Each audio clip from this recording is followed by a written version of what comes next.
Bonjour, ici je vais te présenter trois méthodes pour construire le symétrique de J4 en fait, par rapport à cette droite. Première méthode, bon je sais que J4 est de l'autre côté là, je prends ma règle pour tracer une perpendiculaire. Alors là c'est formidable, ma règle est bien placée et je suis perpendiculaire. En général, c'est un peu plus compliqué, donc il faut bien placer ta règle, et puis elle n'a pas forcément la bonne direction. Donc pour mettre la bonne direction, il te faut une équerre. Si tu prends ton équerre, à ce moment-là, tu te débrouilles pour bien avoir un angle droit. C'est-à-dire qu'il faut absolument qu'il y ait ici un angle droit. Et à ce moment-là, tu peux tracer avec ta règle une droite bien perpendiculaire. Voilà. Il ne faut pas hésiter à tracer ici, bien perpendiculaire. Bon, j'ai plus besoin de ma règle, j'ai plus besoin de ma équerre. Voilà. Alors une fois que j'ai tracé cette perpendiculaire, il te faut trouver un point qui soit la même distance du point M, c'est-à-dire qu'ici le point M, point intersection, le point J et le point J' sont à la même distance. Donc l'outil que tu vas prendre, c'est le compas. Avec mon compas, je pique sur M, je fais un arc qui passe par J, puis je pique sur M toujours et je fais un arc de l'autre côté. Voilà. Donc du coup, avec mon compas, je me suis arrangé pour avoir un point J et un point J' qui sont à la même distance du point M sur la droite perpendiculaire. C'est le symétrique. J' est le symétrique de J4 par rapport au point M ici.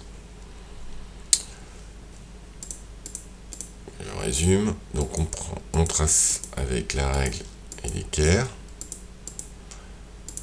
Puis on pique sur M un arc par ici, un arc par là, et j'ai mon symétrique. Deuxième méthode. Le symétrique ici du point J par rapport à la droite, je vais tout faire au compas. Tout au compas.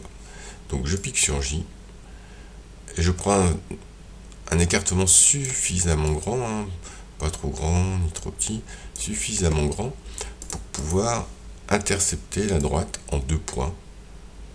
Alors je vise pas ici surtout, je m'amuse pas à viser tout près. Il faut deux points qui vont être assez écartés quand même. Allez, un point là, et puis un point par là. Donc j'intercepte la droite, hop, voilà, en deux points.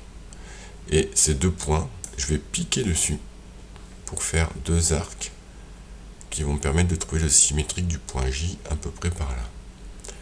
Donc hop, je pique toujours sur le premier, je fais un arc ici, et puis là-bas, je fais un arc là, et voilà, j'ai trouvé le symétrique ici du point J par rapport à la droite.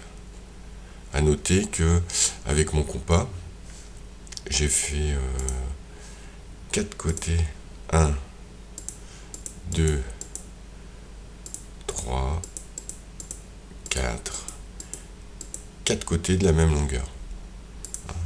4 côtés de la même longueur, c'est-à-dire qu'en fait ici j'ai fait un losange. Voilà, donc on pique sur J au départ, je fais mes deux arcs ici, puis deux arcs en face, et j'obtiens le symétrique. Troisième méthode. Je place deux points n'importe où sur ma droite, enfin pas tout à fait n'importe où. Faut pas qu'il soit ici sur la perpendiculaire, un petit peu écarté. Et puis avec mon compas, qu'est-ce que j'ai fait? Je pique sur mon premier point ici, je fais un grand arc qui passe par J, et puis je vais piquer de l'autre côté sur Q4 et je fais un grand arc qui passe par J.